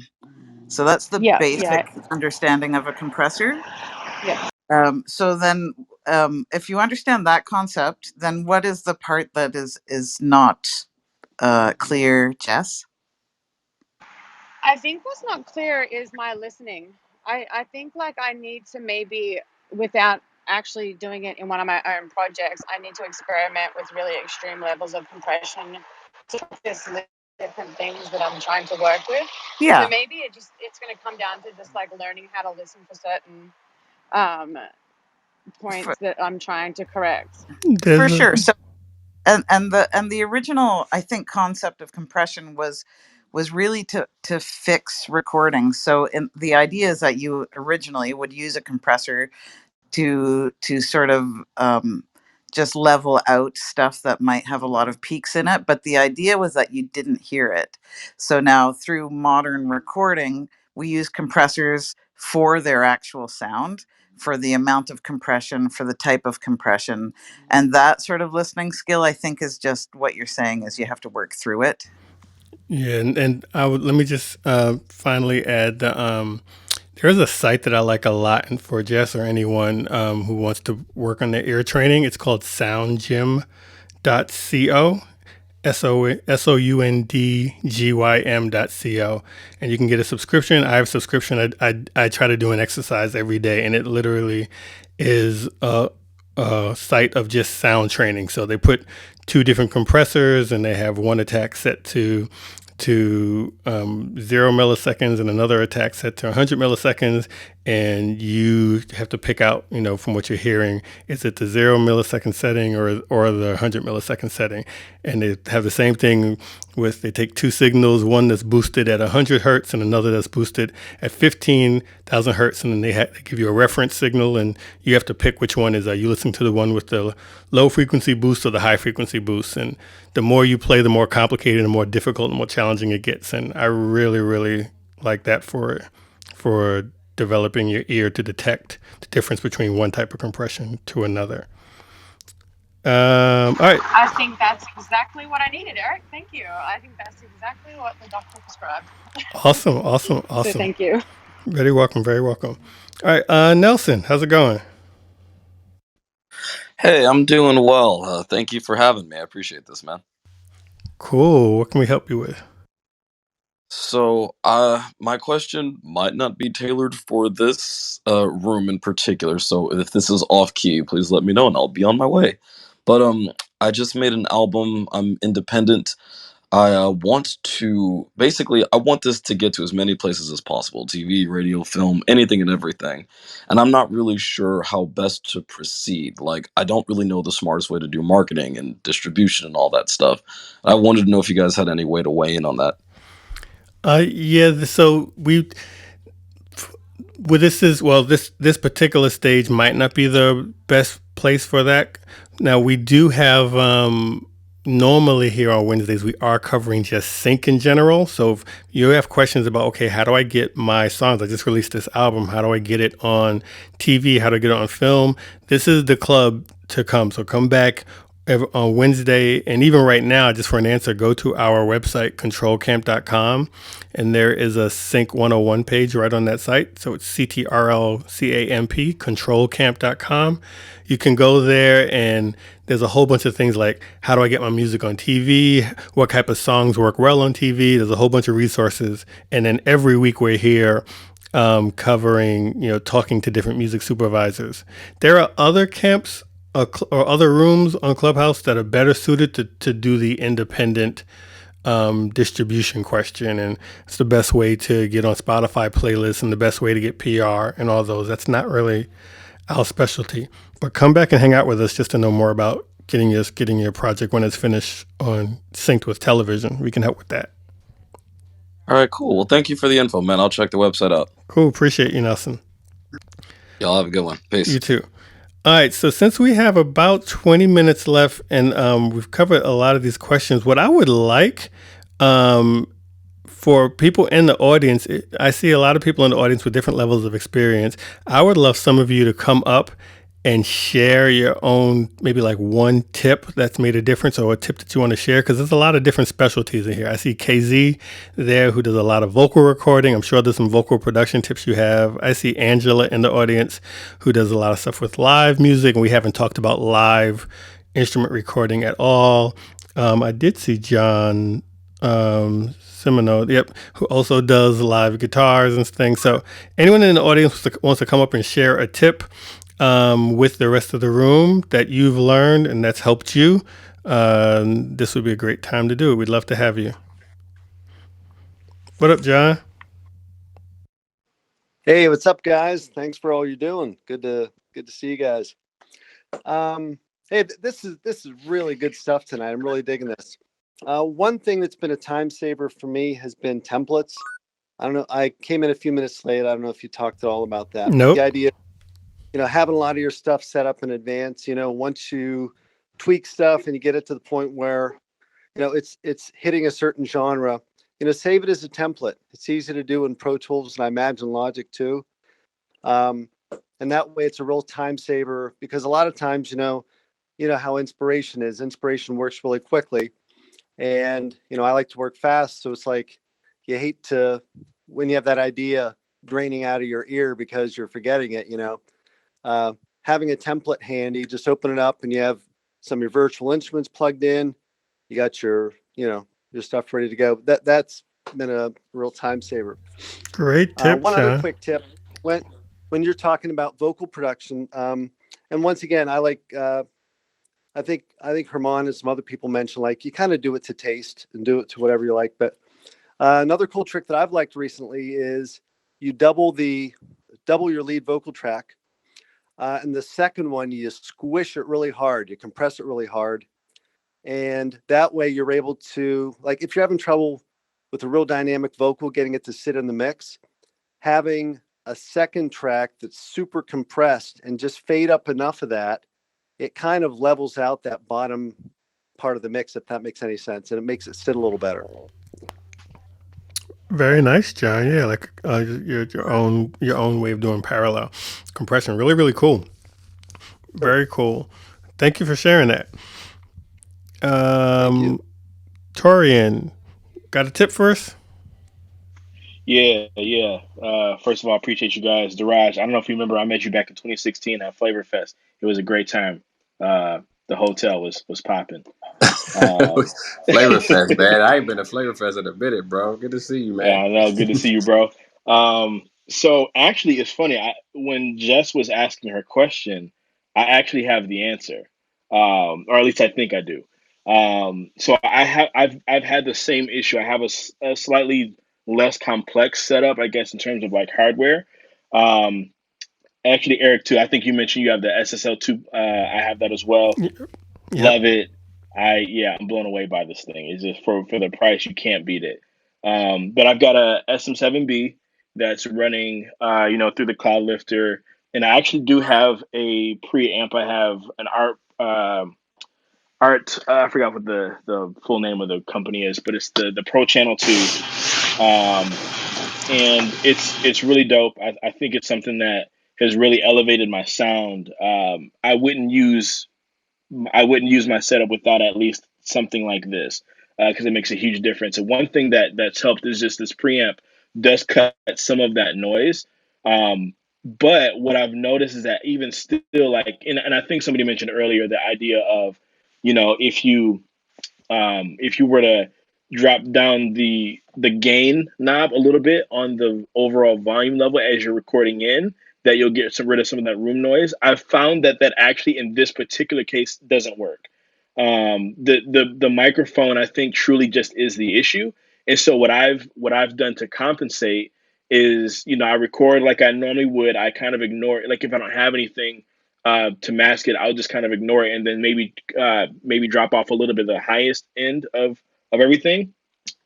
But the thing that's really changed the game for me, there's especially more so for the recording aspect, is Waves has a plugin, the NS1, the noise suppressor. That really does a great job for me because of the fact that at the end of the day, like I know that I can't make it, the recording is going to be the recording, but at least for the recording process, to not have to deal with that annoying static noise in your ear all day and night, even just a little bit, just like I don't even turn it up about 10%, but just that 10%, because it's really just one knob. It's one volume fader essentially, and it kills noise. And that for me has been really huge. Just having that one plugin it completely does away with all that extra noise that you would normally get from the SM7B. So yeah, Jess, hopefully, yeah, you're still here. I DM'd you too, Jess, just so you know. But yeah, I think it's really important just to know. I think in your situation, it's just the microphone is the microphone, and there's only so much you can do. And at that point, something like the NS1 from Waves, or there's different plugins that do the same thing, but something like that, I think will solve the issue That's great advice. Thank you for sharing that. Really appreciate that. for sure, for sure. Cool. Sean Savage, got you up next. You got a tip for us? Yes, I do. I normally just go into there's another room that Gary Noble always runs, and I didn't even know you guys had this room. This seems like a room I could enjoy just as much. Or actually, shared that tip in there with a lot of my other colleagues, and I didn't realize none of them implemented this tip I'm about to give away to you guys too.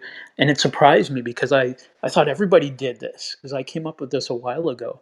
So a lot of people are using side chain compression for bass and kick and other things, particularly in rap songs. When I'm mixing them, what I started doing is I would side chain the vocal to the beat. And if the rapper's a little behind or ahead of the beat, and if it's not on purpose, it locks in their flow to the beat super tight. And I'll send the mix back and they're freaking out. They're like, oh man, I recorded good that day. I was right on the beat. I'm like, yeah, you were. And even when I get things to master, if people are sending me stems, I would just take the vocal bus and side chain it to the beat bus, and it just tightens the vocal. There's obviously still compression on the vocals for compression. This is just a very light compression, but side chaining it to the beat, it tightens up the flow. Very, very cool. That's cool, Sean. Thank you for sharing that. I like that a lot. Very dope. All right, let's keep moving. We got 10 minutes. I want to get through everybody. So let's go to Ryan. Hey guys, mine's a little bit more broad, but I'd say one tip I would give is build yourself a good team because I spent the last year studying the logistics of the licensing industry and the targets I needed to hit in the mix and the targets I needed to hit with the master and the targets I needed to hit with all that stuff. And I was able to relay it back to my guys and do what I needed to do with the music I was making to get it up to code for the industry, but I can't handle all that stuff myself. I'm an arranger and a composer. I'm not a very good mixer, so I work with other really good engineers who I barter work for. I save myself money. We do what we can to make the work uh, as quickly and efficiently and as cheaply as we can. And now I'm looking to sell it. And I would just say building a team with people that you want to work with, a good hang, is the most important thing I can think I can offer. Awesome, Ryan. Thank you so much. Very cool advice. Love that. And I think KZ's next. I thought I had somebody, but it should be KZ next. Hey, Yeah, KZ. hey guys. What up? Uh, Let me think what I got here. So I think I'm mostly speaking to the vocalist or people who track their own vocals. Obviously, that's what I do the most of. But I just want to encourage everyone that there are really no rules. Like, even though so many pros on stage are saying that they do things one way, that doesn't necessarily mean that it's going to sound good for you and your sound that you're doing. You know, if you see all these pros using gear that you can't afford, or and you go out and buy that gear and then you test it on yourself and you think it doesn't really sound good, you're not crazy. It might not sound good. And Ivan has had clients that have sang on $200 mics and it sounded like it was sung on a $200 mic, but he's also had clients that sang on the $200 mic and it sounded great. So, what I would say is in Nashville, we have a place called Blackbird Ordinary, and you can rent mics there. You may not need a more expensive mic to sound good. You just need a mic that works better for your voice and the frequencies in your vocal. So I would say maybe rent some mics first and get a feel for which ones are going to work for you within your budget, instead of just saying this one works for this vocalist that I think that I sound like. It's just technology is so weird and it can be very specific. So definitely do that. And also, I would say this fun little quirk that Ivan and I use sometimes that's been helpful is we will take like a pin and stick it in the middle of our mic. I have a really expensive mic now, but I haven't always. But even on the really nice one, sometimes if I'm doing like a super syncy, high energy song, the vocal will tend to sound a little harsh. And if we don't want it to be that harsh, we will take a pin and a rubber band and have the pin split down the middle of the mic. Oh my God, it makes a huge difference. And that's probably the quirkiest trick that I have to offer today. It actually helps with the sibilance and yeah, A that part of pen the like harsh. PEN, like a writing pen, or pen like a Yes. needle Yeah, pen? pen or pencil. And would you just tape it to the microphone so like it helps with the vibrations or something? Or Well, it's Yeah, supposed to we'll be get air of the Like when you say your Oh, S's, your T's, or gotcha. whatever, it's splitting that air so it's not hitting directly in the diaphragm. So it Right. helps tame Gotcha. those harsher frequencies. I Very need a cool. tutorial Very on that, cool. I, man. I also just really love that KZ said there's no rules, because I'm a firm believer of that. Love that too. Thank you so much, Casey. Great tips. All right, Carrie, what's going on? What you got for us?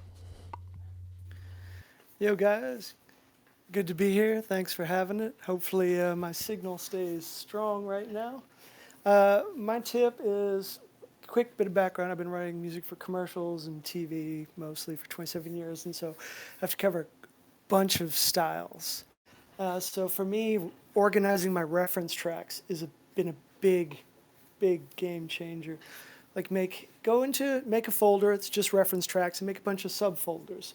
Make one like I have one that's all the Ludovico tracks, cinematic orchestra, that Carly Commando tune, Johan Johansson. They have a different one that's all disco. But it just makes it a lot faster, especially if you're using programs like the Adapter AB reference track. I heard someone else talking about mix with the Masters or something. But Yeah. the adapter one's great 'cause you can put a ton of tracks in there, slip between them. You can have them match the level with what you're working on that, and then you can look across the different spectrums and stereo correlation, loudness. And also, if you're using that tonal balance control 2 plugin, you can just drag one of those whole folders in there. That way, you're not referencing to like a specific track, but you're looking like, oh, here's the curves that all of these tracks that are sort of in the vibe of what I'm doing are doing, and is mine kind of close to it. It's just, it just has made the mixing and finalizing part a lot faster. That is so cool. Organization is everything. Thank you so much for sharing that, Carrie. Really like that. Oh, and thanks. And Angela, good to see you. How you doing? Uh oh, Angela, you there? I'm sorry. I am doing all right. How are you guys? Very good. Very good. That's good. No, so I don't know if I could say that I'm really technical in the studio. I really rely on my ears and just being in the studio constantly doing things over and over again until it sounds the way that I've envisioned it. But I do record a lot of vocals at home, so I layer quite a bit, especially when I'm trying to create a big sound and I don't have more than one voice to make it sound complex. As far as live instrumentation, I like to say that I program a lot of the music at home. I work in Logic, and I pretty much construct everything how I want it to sound and what I think it should sound like. And I would actually record a live bass or guitar in my home, but I will bring a sectional for horns or strings at another studio. But like I said, I program everything in Logic as much as possible to get it as close to sounding as real as it should. And I write out charts and everything, but that's the best way that I prepare before going into studio recording, a sectional. So I hope that helps anybody who's listening to, what I'm saying and who works with a lot of live instrumentation. That is great. And even just the whole point of, because we're talking a lot about gear, but the whole point of trusting or learning to trust your ears, because ultimately when you have a song, you should have a vision for that song, what it's supposed to sound like, and not letting the instruments, musicians, or the plugins kind of totally stay away from that vision. And if that means even if you're not 100% sure how these plugins work, or there are literally people you can pull up. Most plugins now have come with lots of really cool presets. You can really go through presets and wait till you find the sound that you were kind of looking for. And if that's where you're starting, then that's still a valid starting point, because it's still where a lot of, other people who are making music and putting out product, it might be the exact same process that they're using. So I just resonate with what you said about vision and letting the vision kind of guide you more than anything else, which is really cool. Absolutely. Thank you. Thank you, Angela. Awesome. Look at that, 9:59. We timed that like. I don't think we've ever done that before. That was awesome.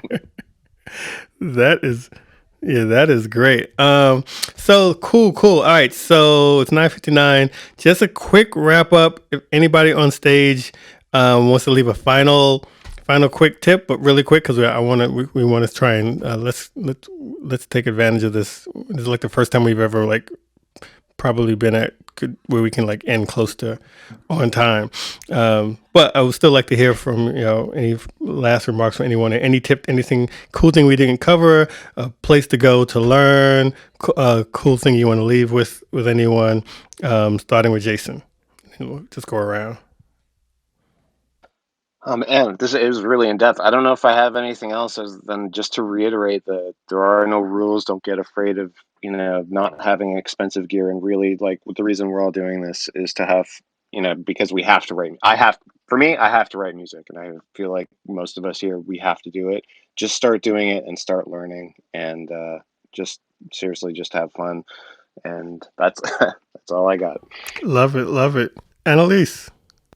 I wanted to a while ago just reiterate something you were touching on, Eric, which was despite the rabbit holes we go down with plugins and techniques like compression and EQ, at the end of the day, if you're new and you're writing, you don't need anything that isn't stock. You don't need to make a huge financial investment, and you will still be able to do as good as work as anybody if you just work through it and work your ears. Such a good advice, and I totally agree. Herman. Thanks for having me. I guess if I was to share a tip, probably one of the last things that I kind of discovered, and maybe I'm late to the party, but for the Pro Tools user, the import session data feature that now that I guess I've been really working on a lot of songs, and a lot of the songs sometimes are the same genre and stuff. You can import just entire tracks from other sessions. So if you already made a bunch of haze for a song and you have another song where you need haze, then you just fly those. If you already had a good synth on another song that you layered a lot, you can bring in and just modify it a little bit. That has saved me a lot of time, just basically recycling sounds and stuff, so you don't have to start everything from scratch like all the time. That's a good something that's been cutting my work time pretty drastically. But other than that, that's that. Have fun, make noises, let the crazy voices in your head be heard. Yeah. Let the crazy voices in your head be heard. I love that. I really like that a lot. John, what's good?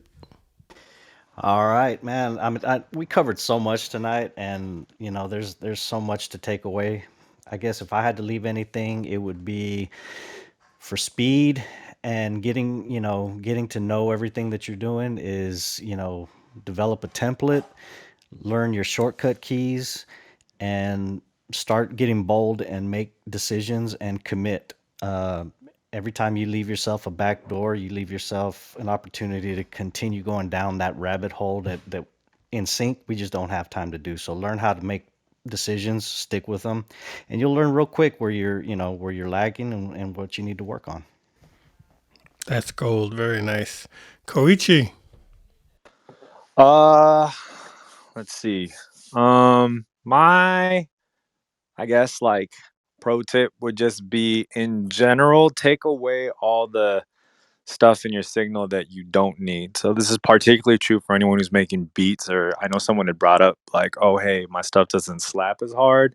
There's a good chance that if you're using kicks and snares and drum samples and loops from anywhere like a splice, like those aren't cleaned up very well. And trust me, your clap does not need anything at 45 hertz. So just high pass filters are your friends. You'll find them on any stock EQ, to Annalise's point. And yeah, have fun, carve away. That's awesome. And last but not least, Ivan. Okay, so I still didn't really know what to say. I was thinking this whole time. I'm like, oh no. But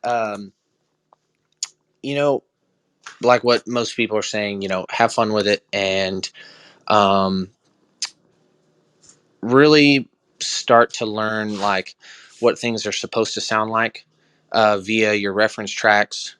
Learn. I mean, YouTube is your best friend for anything like this, but um, learn what things are supposed to sound like. So next time you're working on something, hey, okay, this, and this, I can get this sound. And that's, inevitably how you're going to be able to get faster at what you're doing, but not sacrifice on quality. So. That's awesome. Very awesome. Thank you. Thank you. I see Craig on stage. I don't know if you're here, but if you have a last word, we're about to wrap up. Any last thing you want to say? No, just stay amazing, man. Everybody here, just stay amazing. Keep killing it. This is awesome. Hey, man, we appreciate you, bro. Thank you so much for just your presence. Daraj, award-winning Daraj, soon to be performing live in California. Daraj, I'm really looking forward to the show, California. man. Like I'm gonna be like right at the stage. I'm ready. I hope you get like 3 songs.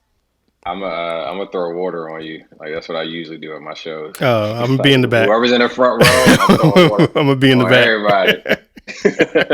No, man, this is an awesome room. I actually learned a lot as well because as a predominantly writer recorder, like I record myself, but I don't engineer my own vocals. So hearing from all of the everybody who's on the panel and just how they kind of navigate through their workflow and their world and kind of the art behind it as well is really dope. And even if artists who don't engineer themselves, choose to go that route, I think just having, an understanding of just kind of what some of these things are serve even the artists who are just, going into the studio writing, like not to be completely ignorant because it is that relationship, like some of the things that I've learned and picked up over the years, I'm able to kind of, keep up, a bit when I'm, sending stems over or, and I'm critiquing and getting mixes back. I'm able to kind of talk to it a little differently, even though that's not my world ultimately. So this is, I think, really, really helpful overall. So thank you for everybody who came up and just shared just their valuable information. We're going to close this thing out for those who may have just jumped in or jumped in late. We are Control Camp, a community built for and by independent artists. We do this room every Wednesday at 8 p.m. Eastern Standard, where we interview industry guests and talk about how to get your music in TV and film. And if you, again, stepped in late, we actually do record our room. So this will be available on our Patreon, which you can find the link to that on our website. If you swing over to controlcamp.com, you also see the other resources we have. And we're getting ready to transition to the after party, which is probably a good time if you aren't already following the our club Control Cam. Go ahead and hit the greenhouse at the top and follow us, and that way you'll be able to kind of continue to party with us, where we will just hang out. We don't talk about music. We probably talk about everything but music, and it's a really dope time and it's for members only. So go ahead and tap the green icon, and you'll see it in your hallway right after this room. With that said, let's close it out. I need an air horn from Koichi to get us going. There we go. There we go. Thank you all so much. Everybody, really, whatever you're working on, just make music, have fun. Don't let anything intimidate you, and don't let any lack of anything be the reason why you don't make music and keep it fun. I really want to encourage you. If you're ever unsure about that, you feel like DM me or DM some of the other people on this stage. We've all made great stuff with nothing before we had great things. So just keep pushing forward. And whoever's able to hang out, come see us at the after party in literally like 30 seconds. We'll see you over there. Thank you, everyone. Thank you. Bye, y'all. Thanks, guys. Appreciate it, guys.